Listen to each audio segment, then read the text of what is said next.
हम ऐसे भी सेलिब्रिटीज देखते हैं कि जिनकी लाइफ में हमें कोई ऐसी टेंशन नजर नहीं आती, लाइक दीपिका पादुकोण, सुशांत सिंह राजपूत, वो भी 3 साल डिप्रेशन में रहा और उसने उसके बाद सुसाइड कर ली। तो मुझे बताएं कि ये डिप्रेशन की कौन सी फॉर्म है? अच्छा देखिए, ये डिप्रेशन की फॉर्म नहीं, असल में हम वो डिस्कस करेंगे कि डिप्रेशन के पीछे चीज़ें क्या है ना, हम्म। कॉजेज़ क्या है। हमारा आम तौर पे ख्याल होता है कि जो लोगों के स्ट्रेसेस हैं, उसमें बहुत बड़ा स्ट्रेस रिलेटेड इशू है फाइनेंस। हम्म। यानी आपका जो सोशल स्टेटस है वो अच्छा नहीं है, शायद आपको बहुत अच्छी एजुकेशन नहीं मिली, शायद आपके पास बहुत पैसे नहीं हैं अच्छी लाइफस्टाइल गुजारने के लिए। लेकिन जो इसकी कॉजेज़ हैं वो बियॉन्ड दिस है। हम्म। इट्स मोर इनर, यानी आपकी अपनी ज़ात के साथ एक है हमारा इंटर रिलेशनशिप ना with the society and social things, कि आपने सोसाइटी में क्या स्टेटस हासिल कर लिया, आपने सोसाइटी की जो रिक्वायरमेंट्स हैं एक स्टेटस को कि आपके पास अच्छी गाड़ी है, आपके पास अच्छा बैंक बैलेंस है, अच्छा घर है, आपकी शादी हो गई, बच्चे हो गए, तो ये हमारी सोसाइटी रिलेटेड है, इंटर रिलेशनशिप्स इनको कहते हैं। One thing that is very important, it is intra relationship, यानी हम्म। हमारी अपनी ज़ात के साथ क्या कनेक्शन है। हम्म। अच्छा, कुछ लोग पर्सनैलिटी वाइज वीक होते हैं emotionally, they are not emotionally strong to bear the stresses of life. Hmm. अब ये जो आपने एक्टर की बात की सुशांत सिंह की कि इसने जो है वो सुसाइड कर ली है। सुसाइड कर ली। अच्छा, ये बेसिकली ऐसे लोग जो हैं they are emotionally weak persons. Hmm. देखिए, स्ट्रेस किसकी लाइफ में नहीं है। अब उनके पास हर चीज़ थी, लेकिन उनका जो इंटर कनेक्शन है, जो अपनी ज़ात के साथ कनेक्शन था, जिसमें कि ग्रैटिट्यूड होना था, जिसमें कि एक लेवल ऑफ सेटिस्फेक्शन होना था, जिसमें कि एक चैलेंज को एक्सेप्ट करना, या जो भी उनकी ज़िंदगी में चैलेंज होगा। Of course some people says कि उनके कोई पर्सनल इश्यूज थे रिलेशनशिप्स के और वो उससे अफेक्टेड थे। सो इसका मतलब है कि आपका अपनी ज़ात से ज़्यादा ताल्लुक जो है वो ज़्यादा मैटर करता है। हम्म। बाहर की दुनिया में तो आपको स्ट्रेसेस मिलेंगे, but what you feel inside is very important. Hmm. तो वो लोग जो कि इमोशनली वीक होते हैं, वो फिर इस एक्सट्रीम तक जाते हैं, they can hmm. Not handle that situation. लेकिन अगेन हम इसमें जाहिर है they people exist, we can not blame everything for to them. इसके लिए हमें बहुत ज़रूरी है कि जितना जल्दी हो सके, अगर आप खुद इमोशनली वीक हैं, देखिए अपने आप से ज़्यादा बेहतर किसी को नहीं पता होता।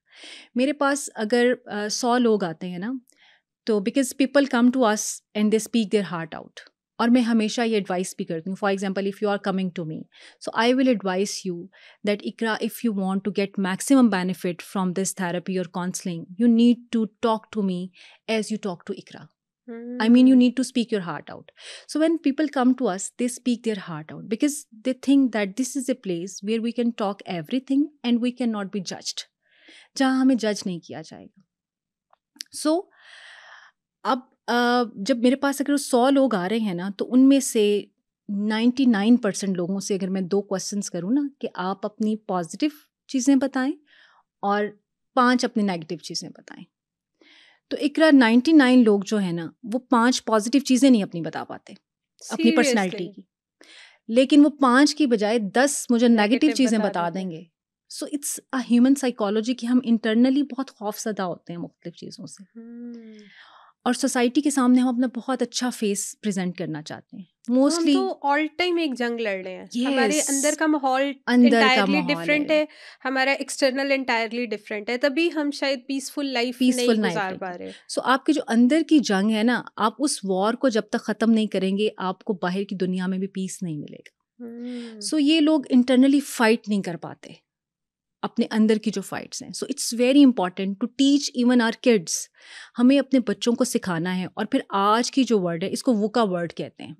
लेकिन 2 तरीके हैं ना दुनिया को देखने के। एक हम सोचते हैं कि दुनिया जो है ना वो it's a linear thing, it's a systematic thing, कोई एक निज़ाम है जो चल रहा है। लेकिन जो वुका वर्ड है वो ये कहती है कि it's volatile, it's complexed, it's ambiguous. आप इसमें आप अनसर्टेनिटी है and you must be ready to fit in this world. और जब से ये एग्जैक्टली। टेक्नोलॉजी रेवोल्यूशन और ये सब चीज़ें आई हैं और लाइफस्टाइल चेंज हुआ है, हम अभी उस पर भी बात करते हैं। सो उस सारी दुनिया में अपने बच्चों को फिट करने के लिए आपको उन्हें इमोशनल ट्रेनिंग देना बहुत ज़रूरी है। हम्म। हम उन्हें एजुकेशन अच्छी देने की कोशिश करते हैं, हम उनकी फ़िज़िकल हेल्थ के लिए उन्हें खिलाने-पिलाने की बहुत कोशिश करते हैं, but we do not talk about their emotional well-being, hmm. Which is very important. अब इमोशनल वेल-बीइंग जैसे बच्चे बाकी चीज़ें देख के सीखते हैं, इस तरह से इमोशनल वेल-बीइंग भी वो अपने पेरेंट्स से सीख रहे होते हैं। एक और इंटरेस्टिंग बात दिख रहा, ये जो हमारा डीएनए होता है ना, ये सिर्फ और सिर्फ हमारे रंग, कद, बाल कैसे होंगे आपके, आपकी ओबेसिटी है, फिजिक कैसी है, सिर्फ ये कन्वर्ट नहीं करता, ये शिफ्ट नहीं करता, ये even our thoughts, our ideas from the parents also shift from us. So वो जो इमोशनल स्टेट है आपकी, वो भी हमारे डीएनए के थ्रू हमें ट्रांसफर हो रही होती है। सो वो तो आपकी biological cheese, but an environment, एक इकोसिस्टम जो आपने अपने बच्चे को देना है, वो बहुत ज़रूरी है उन्हें इमोशनली स्टेबल और स्ट्रॉन्ग करने के लिए। तो आज की दुनिया में अगर आप अपने बच्चे को सक्सेसफुल बनाना चाहते हैं, तो आप उन्हें एजुकेशन जैसी भी दें। आप देखें हमारे सामने कितनी एग्जांपल्स हैं, बहुत सारे सक्सेसफुल लोगों को आप देखें तो they are not, I mean, attended a school which was like, बहुत हाई फाई स्कूल नहीं था वो, ठीक है, लेकिन उनके पेरेंट्स ने उनकी इमोशनल जो ट्रेनिंग है वो बहुत स्ट्रॉन्ग की हुई है, उन्हें सिखाया है कि आपने स्ट्रीट स्मार्ट कैसे होना है, ठीक है। हम स्कूल स्मार्ट की बात करते हैं ना, हम ज़्यादातर जो हमारे ख़ास तौर पे शहरों में रहने वाले पेरेंट्स हैं वो तो यही कर रहे हैं। अब एक गांव में रहने वाला बच्चा, he is very much trained in navigating his life, उसको पता है कि मैंने कैसे मूव करना है सोसाइटी में।